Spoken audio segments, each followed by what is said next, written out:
Don't tell me you saw that twist coming in the ladies' powder room. Now, that's one of the most surprising moments in a crime film of this era. And a wrinkle I'm sure writer Sidney Sheldon enjoyed throwing into the mix. The swimming pool scene is another. It's not every racketeer who aspires to be an Olympic gold medalist. As Franco, actor Howard Petrie gets everything out of Sheldon's goofily subversive take on a garden variety gangster. I wish I could say the same for George Murphy, who by this point was pretty much sleepwalking through the few roles he accepted. Inspector, am I doing anything illegal? Legally, you're within your rights. Morally, you stink. The one-time song and dance man had been president of the Screen Actors Guild in the mid-40s, and in 1952, he'd retire from acting to concentrate on politics. His election to the California Senate in 1964 served as inspiration to fellow actor Ronald Reagan, whom Murphy mentored through the early days of his political career. And while we're talking about the cops in this film, let me pay my respects to the late Richard Anderson, who died last year. Detective O'Banion was an early role in a career that lasted even longer than Barry Sullivan's. The thing that you and Dugan can't seem to get through your head, O'Banion, is that I'm not a crook. I just make your job simpler. Oh, don't, Keeper. I cry easily. I have a feeling that's $1 million ring. The most interesting performance in this film, in my opinion, is given by Jean Hagen, which is something you rarely say about the good girl in a film noir. In the world of noir, the good girl is often a dowdy, sensible contrast to the sexy and radiant femme fatale. But in this picture, as in all her movies, Jean Hagen made more of the part than was actually on the page. You know what I like about you? Sure, I curve and I can cook. You never worry about me smearing your lipstick. Coincidentally, the one time Hagen did play a femme fatale was her 1949 screen debut, opposite Tracy and Hepburn in Adam's Rib. The role was a send-up of that female fixture of film noir, and it showed Hagen's gift for comedy, something she wouldn't get to fully exploit until Gene Kelly and Stanley Donen cast her as Lena Lamont in Singin' in the Rain, which was her next picture at MGM following No Questions Asked.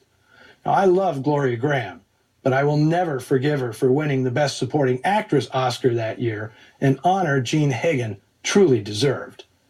Comedy never wins the Oscar. And here's some trivia for you. Jean Hagen's college roommate at Northwestern was Patricia Neal.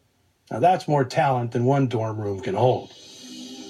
Arlene Dahl, the Rheingold beer girl of 1946, had a beauty that pigeonholed her in other woman roles. Although, this being MGM, they were usually of the musical comedy variety. It was her casting in the 1949 French Revolution noir, Reign of Terror, that showed Dahl could act, not just drop men's jaws. It wasn't until No Questions Asked that she got to play a full-fledged bad girl, and she made the most of it.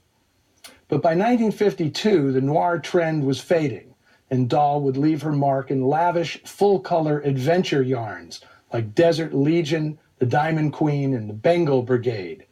But in 1956, she'd get 3 memorable roles, all in noir films. In Slightly Scarlet, a James M. Cain story photographed in vivid Technicolor by the great John Alton, she played Rhonda Fleming's sister, a very sexy kleptomaniac. Then she went to England to make back-to-back and in black and white 2 of her best, Wicked as They Come and She Played with Fire. The titles tell you everything you need to know. Not long after that, she retired from acting to fully devote herself to Arlene Dahl Enterprises, which she launched in 1954 with a line of cosmetics and lingerie, all boosted by a syndicated beauty advice column she wrote herself. Later still, she'd be an ad agency vice president, as well as one of the most avidly read astrologers in America. I hosted Arlene in 2009 at my Noir City Film Festival, and she was everything you could want in a movie star. Shrewd, funny, and still gorgeous. Well, I'm taking next weekend off, but don't worry, I'll find a way to celebrate the Easter holiday with some tale of revenge, retribution, and resurrection.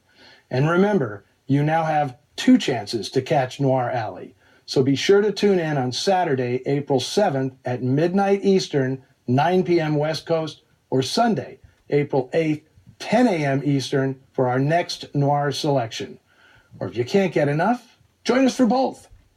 In the meantime, ask all the questions you want over on Facebook and Twitter, where I just might drop in to tell a story or two I can't share on the air. You never know. Until next time, see you in the shadows.